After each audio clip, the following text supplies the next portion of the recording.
ಊರು ತುಂಬಾ ಸಾಲ ಮಾಡ್ಬಿಟ್ಟು ಸನ್ಯಾಸಿ ಆಗ್ಬಿಟ್ಟು ಊರ್ಬಿಟ್ಟು ಹೊಂಟೋಗ್ಬಿಟ್ಟು ಓದೋನ್ಗೂ ಆಸೆ ಬಿಡ್ಬೇಕಲ್ಲ. ಇವನು ಎಲ್ಲೆಲ್ಲೋ ಏನೋ ಮಾಡುದು, ಮಾಟ ಮಾಡ್ತೀನಿ, ಕೂಟ ಮಾಡ್ತೀನಿ, ಮಂತ್ರ ಮಾಡ್ತೀನಿ ಅಂತ ಹೆಣ್ಮಕ್ಳು ಮೋಸ ಮಾಡಿ ಸಂಪಾದನೆ ಮಾಡ್ದ. 100 ಬೆಳ್ಳಿ ನಾಣ್ಯ ಸಂಪಾದನೆ ಮಾಡ್ದ. ಅವ್ನಿಗೇನಾದ್ರೆ ದಿನಕ್ಕೊಂದ್ಸತಿ ಎಣಿಸ್ಬೇಕು ಎಷ್ಟು ಬೆಳ್ಳಿ ನಾಣ್ಯ ಅವೆ ಅಂತ. ಬೇಲಿ ಮರಲ್ಲಿ ಕೂತ್ಕೊಂಡು 1, 2, 3 ಅಂತ ಎಣಿಸ್ತಿದ್ದ. ಯಾರೋ ಊರೊಳಗ್ಲವನಿಗೆ ಪಾಪ ಏನೋ ಬಾಧೆ, ಅವ್ನು ಬೇರೆ ಬೇಲಿ ಮರೆಗೆ ಹೋಗಿ ಕೂತಿದ್ದ. ಈ ಸನ್ಯಾಸಿ ಬೇರೆ ಬೆಳ್ಳಿ ನಾಣ್ಯ ಎಣಿಸ್ತಾ ಕೂತವನು. ಇವ್ನು ಕಿಂಡಿಲ್ ನೋಡ್ಕೊಂಡ ಎಷ್ಟು ನಾಣ್ಯ ಅವೆ ಅಂತ ಲೆಕ್ಕ ಹಾಕೊಂಡ, ಎಂತ ಚಿಲ್ಲಲ್ಲಿ ಕಟ್ ಮಾಡ್ಕೊಂಡ ಎಂತಲೂ ನೋಡ್ಕೊಂಡ.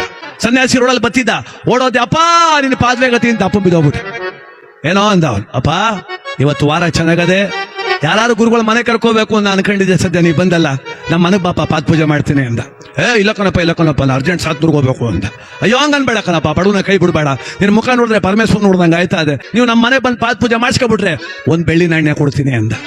ಅವನಿಗೂ ಜೀವ ಜುಮ್ ಅಂದ್ಬಿಡ್ತೆ, ಹೆಂಗೂ 100 ಇನ್ನೊಂದು ಸೇರ್ಕೊಂಡ್ರೆ 101 ಆಗೋಯ್ತದೆ ಅಂತ.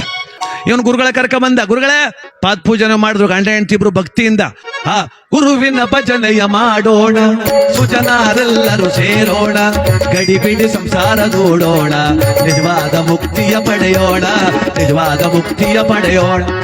ಎಲ್ಲ ಪಾದ ಪೂಜೆ ಆಯ್ತು, ಗುರುಗಳು ಹೊರಡ್ಬೇಕು. ಇವನಂದ ಹೆಂಡತಿಗೆ, ಬರೀಲಿ ನೋಡು, ಹೋಗು ಒಳಗಡೆ, ಅಲ್ಲಿ ಚೀಲ ಅದೇ ನೋಡು, ನೀಲಿ ಕಲರ್ ಚೀಲ, ಅದ್ರೊಳಗೆ 100 ಬೆಳ್ಳಿ ನಾಣ್ಯ ಅವೆ, ಒಂದ್ ಎತ್ಕ ಬಾ ಅಂದ. ಅವಳು ಕೋಪ ಬಂದ್ಬಿಡ್ತು. ಅಲ್ಲ, ಇವತ್ತು ಬೆಳೆಕಾಳುವೆ ಬೆಲ್ಲನೂ ಕಂಡ್ರ ಮೇಲೆ ಸಾಲ ಮಾಡ್ಕತ್ತಂದಿವ್ನಿ, ಏನ್ ಮನೇಲಿ ಕಟ್ ಮಡಗಿರು ನಂಗೆ 100 ಬೆಳ್ಳಿ ನಾಣ್ಯ ಅವೆ ಅಂತ ಕಣ್ಣ ಟೊಪ ಬಿಡ್ತಾಳ ಅಮ್ಮ. ನೋಡು, ನಾನು ಕೋಪ ಬರ್ತದೆ, ಸ್ವಾಮಿಗಳು ಲೇಟ್ ಆಯ್ತಾ, ಸಾತ್ನೂರ್ಗೆ ಹೋಗ್ಬೇಕು ಅವ್ರು, ತಗೊಂಬರ ಹೋಗಿ. ಅವಳಂದ್ಲು, ಎಲ್ಲವೇ ಏನ್ ಹಿಂಗ್ ಮಾತಾಡ್ತಾ ಇದೆಯಲ್ಲ, ಮಾಡ್ತೀನಿ ತಡಿ ನಿನಗೆ ಅಂತ ಒಳಗಡೆ ಹೋಗಿ ಒಂದು ಹೊಣ್ಣೆ ಹಿಡ್ಕ ಬಂದ. ಹೊಡಿತೀನಿ ನೋಡು ಅಂತ ಅವಳು ಲಬ ಬಾಯ್ ಬಿಡ್ಕೊಬಿಟ್ಟು. ಎಲ್ಲ ಇದೇನು ಪೂಜೆ ನಡೀತಿತ್ತು, ಬಾಯ್ ಬಿಡ್ಕತ್ತಾರೆ. ಅಕ್ಕಪಕ್ಕ ಮನೆಯಲ್ಲ ಓಡ್ ಬಂದ್ರು. ಊರ್ ಯಜಮಾನ ಬಂದ, ಯಾಕೋ ಹಿಂಗ ಆಡ್ತೀನಿ, ನೋಡಿ ಸ್ವಾಮಿ 100 ಬೆಳ್ಳಿ ನಾಣ್ಯ ಸ್ವಾಮಿ, ಎಷ್ಟು ಕಷ್ಟಪಟ್ಟು ಸಂಪಾದನೆ ಮಾಡಿದ್ ನಾಣ್ಯ, ಮನೆ ಒಳಗಿದ್ದದ್ದು ಈಗಿಲ್ಲ ಅಂತಾಳೆ ನೋಡಿ. ಪಾಪ ಬೆಳಗ್ಗೆ ಅಂದೆಲ್ಲ ಮನೆ ಗುರು ಪೂಜೆ ಮಾಡ್ತಾ ಇದ್ದೀರಿ, ಗಾಬ್ರಿಲ್ ಪಾಪ ಇಲ್ಲೆಲ್ಲೋ ಇರ್ತದೆ, ಹುಡುಕ್ರಪ್ಪ ಅಂದ್ರು. ಅಪ್ಪ ನಾನು ಹುಡುಕೋದಿಲ್ಲ, ನಾನಿವತ್ತು ಆ ಬೆಳ್ಳಿ ನಾಣ್ಯ ಸಿಗ್ಲಿಲ್ವಾ, ಕೌಲಿಗೆ ಬಿದ್ದು ಪ್ರಾಣ ಬಿಟ್ಬಿಡ್ತೀನಿ, ನೀನೇ ಹುಡಿಕೊಡು ಅಂದ. ಅವನೇ ಹುಡುಕ್ರಪ್ಪ ಅಂತ ಎಲ್ಲ ಕಡೆ ಹುಡಿಕ ಬರ್ತಾರೆ. ಸ್ವಾಮಿಗಳು ಜೋಳಿಗೆ ಒಳಗದೆ ನೀಲಿ ಕಲರ್ ಚೀಲ. ಇಲ್ಲ ಅದೆಲ್ರೋ ಅಂದ್ರ ಅವರು.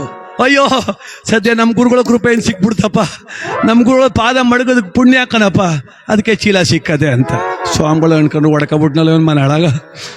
ಬೆಳ್ಳಿ ನಾಣ್ಯ ನನ್ನ ಅಂದ್ರೆ ನಿಂಗೆಲ್ ಬತ್ತು ನನ್ಗೆ ಹೊಡಿತಾರೆ. ಎತ್ಕಳೆ ಒಳಗೆ ಎತ್ಕೋಕು ನೋಡು, ಸದ್ಯ ಸ್ವಾಮಿಗಳು ಚೀಲದೊಳಗೆ ನೋಡಿ ಹೆಂಗದೆ, ಅಲ್ಲಿ ಇಲ್ದರೆ ನಮ್ಮ ಮಿಸ್ ಆಗ್ಬಿಟ್ಟಿದ್ರೆ ಏನ್ ಮಾಡ್ತಿದ್ದು, ತಗೊಂಡು ಒಳಕ್ ಬಿಡು. ಇದು ಎಲ್ಲ ಕೊಡ್ಲಿ ಪಾಪ 1 ನಾಣ್ಯ ಅವ್ರು ಕೊಡ್ತೀನಿ ಅಂತ ಕರ್ಕೊಂಬಂದಿನಿ, ತಗೋಬಲ್ಲಿ ಕೊಟ್ಬಿಡಮ್ಮ 1 ಬೆಳ್ಳಿ ನಾಣ್ಯ ತಂದ. ನಾನು ಹೇಳಿದ್ನಲ್ಲ 1 ನಾಣ್ಯ ನಿಮ್ಮ ಬೆಳ್ಳಿ ನಾಣ್ಯ ಕೊಡ್ತೀನಿ ಅಂತ ಒಪ್ಪಿಸ್ಕೊಳ್ಳಿ. ಅವ್ರಾಯ್ತು ಕೊಡಪ್ಪ ಅಂತ ಇಷ್ಟೊಳಗೆ ಮಡಿಕೊಂಡು ಹೊರಟ್ರು.